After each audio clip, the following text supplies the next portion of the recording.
कसला कालवा लावलाय?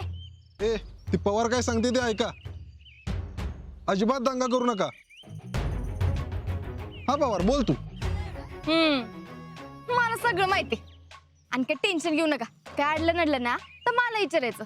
हा हो अजिबात दंगा करायचा नाही, मस्ती करायची नाही आणि मला विचारल्याशिवाय कुठे जायचं नाही. राम राम. राम राम.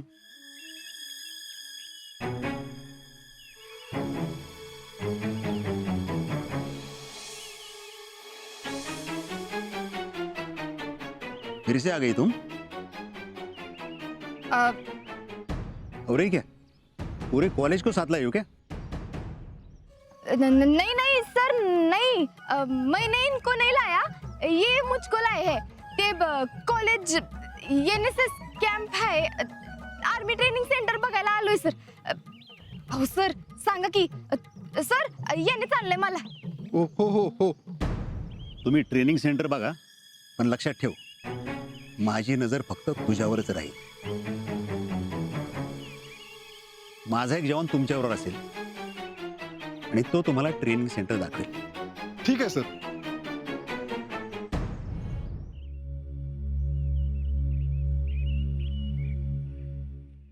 पवार कोण होतं ग ते? घाक सर. घाक सर? हा का? यांचाच फोन आला होता मला. हा हा थांब मी भेटून येतो त्यांना. आओ सर कशाला? अगं मी फोनवर बोललोय त्यांच्याशी. असं समोर दिसले की ओळख न दाखवणं बरोबर दिसत नाही. मी भेटून येतो त्यांना. अहो नको नको सर, काय गरज नाही. उगाच त्यांना भेटायचं आणि खाल त्यांचा वरडा. इथं कुणाला कळलं नाही पाहिजे तुमचा फोन झाला ते. अगं पण का? अहो सर इथं सगळं लई खुपी असते. चुकून बी आर्मीच्या लोकांना कळलं ना तर अख्ख्या कॉलेज समोर शिक्षा देत्याल. नाही मी कुणाला काही सांगत नाही. मग चला की ट्रेनिंग सेंटर बघूया. चला की सगळे. चला रे.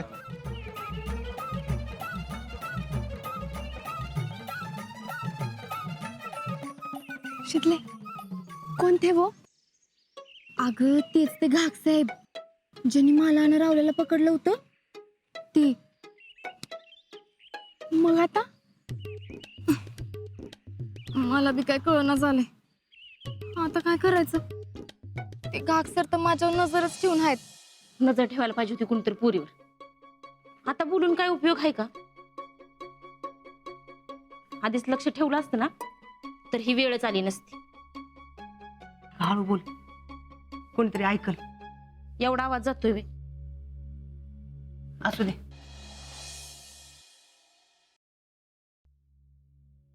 जे झालं ते झालं.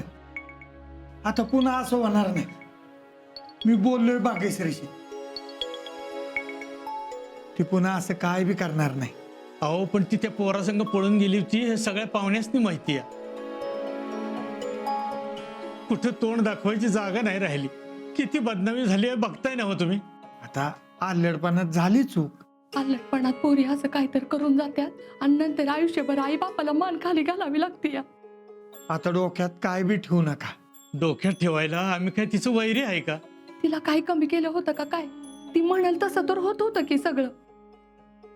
पण हिनं आमचा जरा बी विचार केला नाही. व अहो ना पोरग चांगलं असतं तर आम्ही लग्नाला बी नाही म्हणलं नसतं.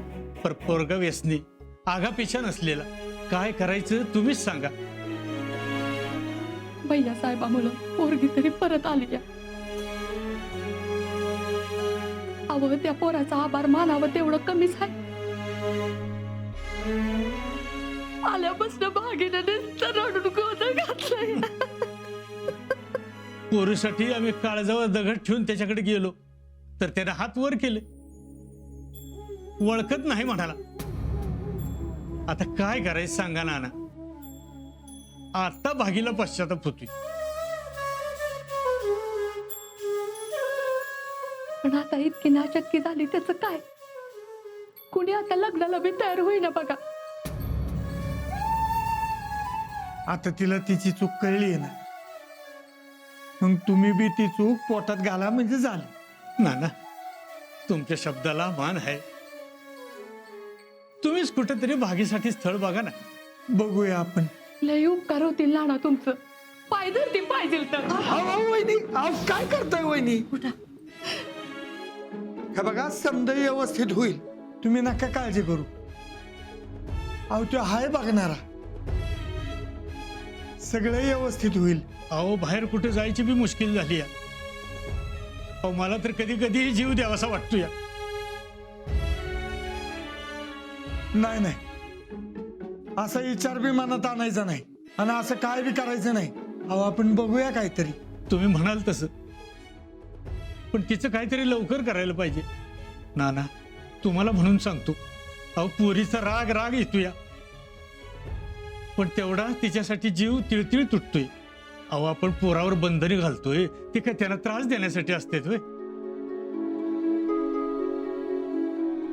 प्रेमापोटीच करतोय ना आपण. अहो पोराने आई बापाला समजून घ्यायचं नाही तर कुणी घ्यायचं? लाडाची पोर म्हणून लहानपणापासून ती म्हणल ते दिलं दिलं, पण आपल्या काळजाचा तुकडा असा वागल असं वाटलं नव्हतं नाना. आता असं वाटतंय भागीला एवढा मोकळेपणा द्यायलाच नाही पाहिजे होतं.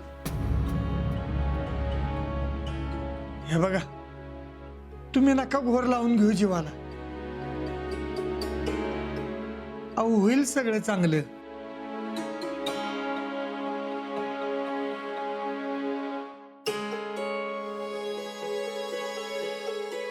नाना येतो आम्ही आता.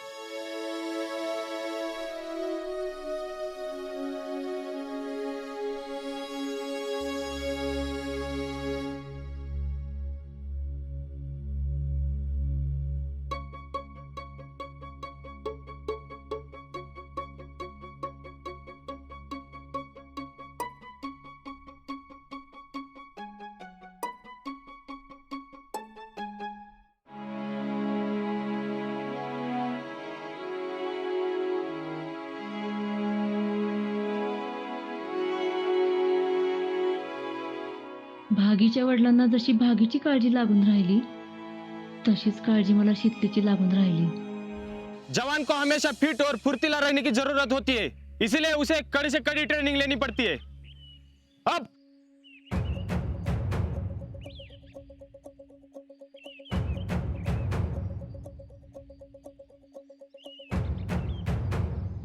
आजा हे सगळं करतो माहितीये का?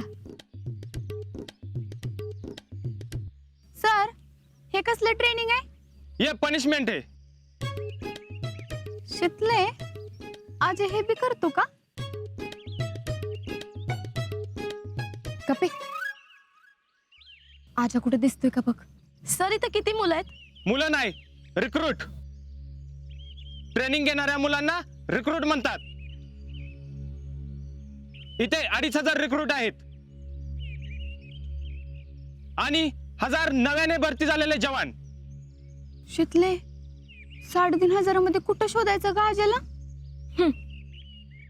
3500 काय? आजाला तर मी लाखातनं बी शोधून काढी.